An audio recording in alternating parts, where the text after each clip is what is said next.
Hey there, morning. Welcome back to the channel if you're a subscriber. But if you're not a subscriber, thanks for watching anyway.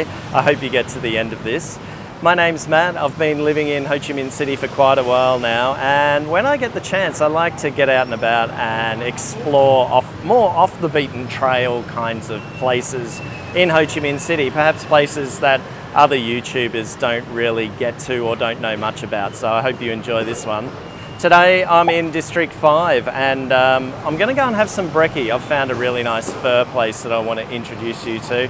After that I'm going to have a coffee. Of course I've got to have a coffee this early in the morning, and a donut. Now I know that Chinatown isn't really a place that you come to for donuts, but I've also found this other little place nearby that I want to introduce you to. After that we're going to take a little bit of a walk around the area and I'll show you some interesting sort of places to check out, perhaps historical as well, and then finally we'll probably wrap things up with a cool drink. It'll be pretty hot by then. Okay, so stick around, let's get into it.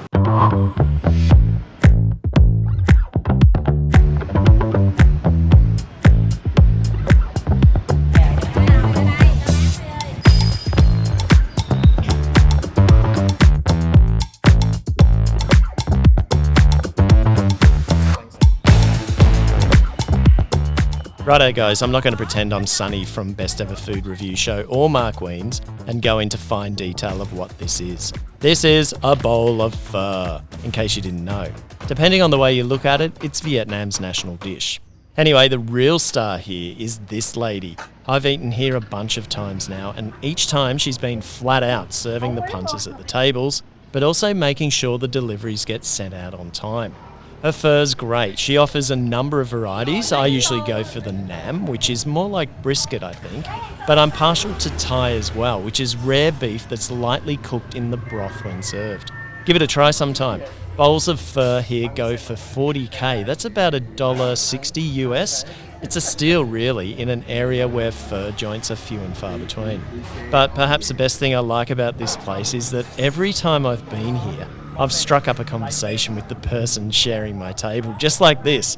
Turns out he sells Japanese-made nail clippers for the nail and spa industry here, and he'd just popped in for brekkie before heading back out on the road. Alright, that's brekkie. Great little place. Highly recommended if you're in the area, and if you're doing a walk around here, make sure you get here early.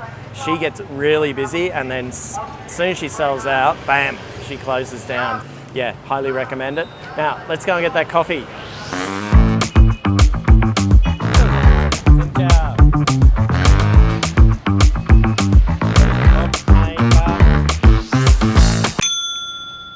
So yeah, this is May Kitchen. Recently when I was having a coffee here, the owner told me it's named after his granddaughter.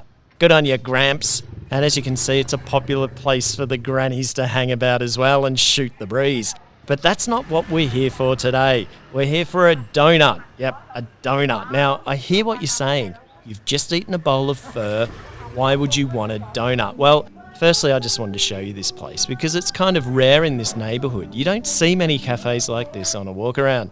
And secondly, donuts aren't actually a bad chaser after a salty bowl of pho, it turns out. And the iced coffee's good as well. Like the premises, the menu's small, but I like that. May's offers your usual coffee suspects, along with some fruit teas mixed with things like honey and coconut jellies, and pomelo jams, and the like. With nothing over $35K, about $1.40 US. And of course, there are a few tasty donut options to go with it. Who said you can't eat donuts after a big bowl of pho? No, really good. 10K.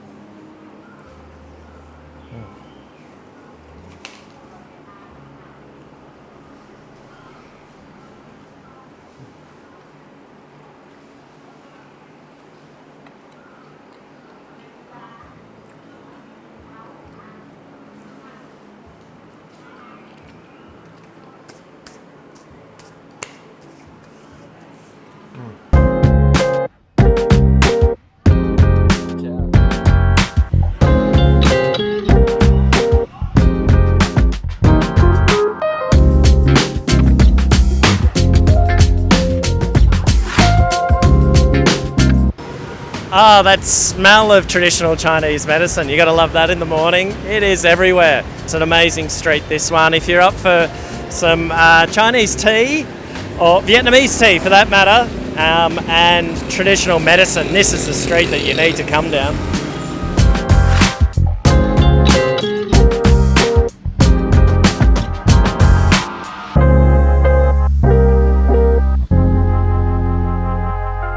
So way back in 1910, a young man going by the name of Nguyen Tat Tan found himself in Phan Thiet, a coastal fishing village some 170 kilometres due east of Saigon, where he made the acquaintance of patriots sharing his political views. Anyway, long story short, they offered the young revolutionary a place to stay when he reached Saigon. And this is it. Now, Nguyen Tat Tan, who became known as Ho Chi Minh, and as we know is the man this great city is now named after, lived here for almost a year while he studied in the mornings in Saigon and sold newspapers in the afternoons around the port. Then the following year, he won himself a job aboard a French ship and left Saigon on June the 5th, 1911, heralding the beginning of his epic 30-year odyssey abroad and his ultimate goal of Vietnam obtaining its independence. And as they say, the rest is history.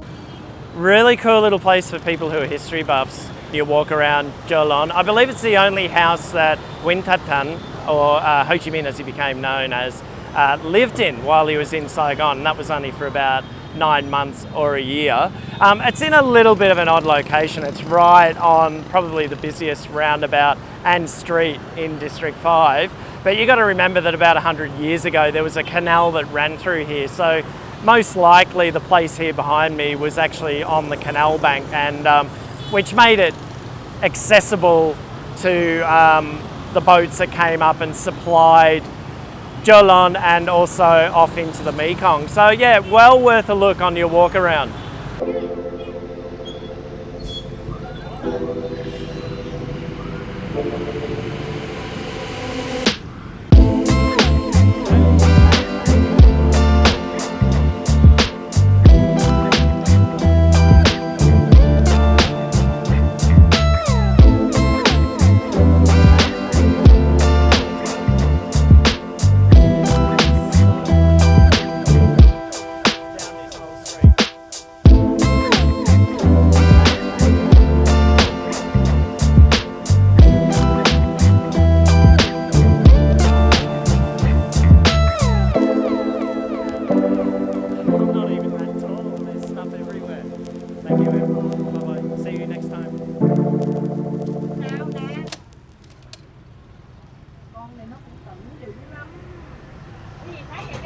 Okay, so this is as good a place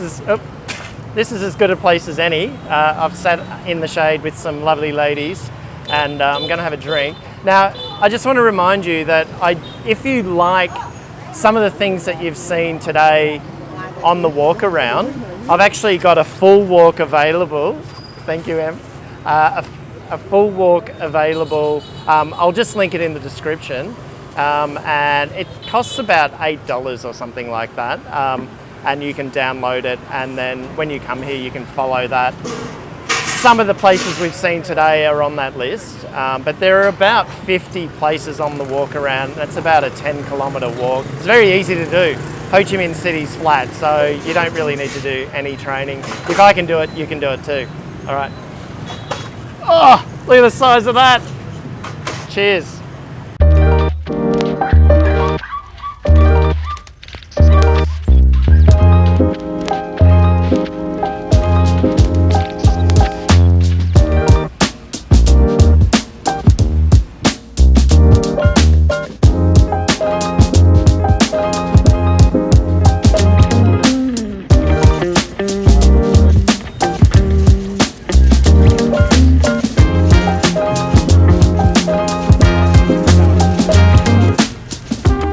So just a block from where I had my break is this market called Phung Hung Market, where by day, as you can see, it's a clothing and fresh produce market.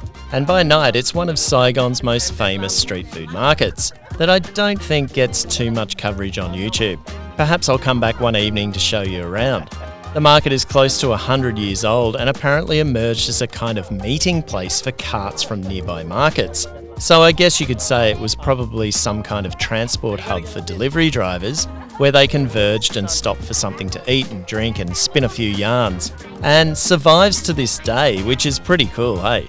Now foodies, you'll find plenty of Cantonese and Hong Kong style offerings here of an evening, given the community that has made this neighbourhood home for generations, and is famous for large peppers or capsicum stuffed with fish cake and fried with tofu in a peppery chili-infused broth that I'd say is pretty unique in the city, and something you might not necessarily come across in other street food markets, so check it out if you get the chance. Now, speaking of checking something out, let's check this place out upstairs before we wrap this video up.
Okay, I think I'll finish this video here. It's not a bad spot to do it. Hey, it's on the walk that I've created. I'll leave a link in the description in case you're interested in checking that out when you come to Saigon.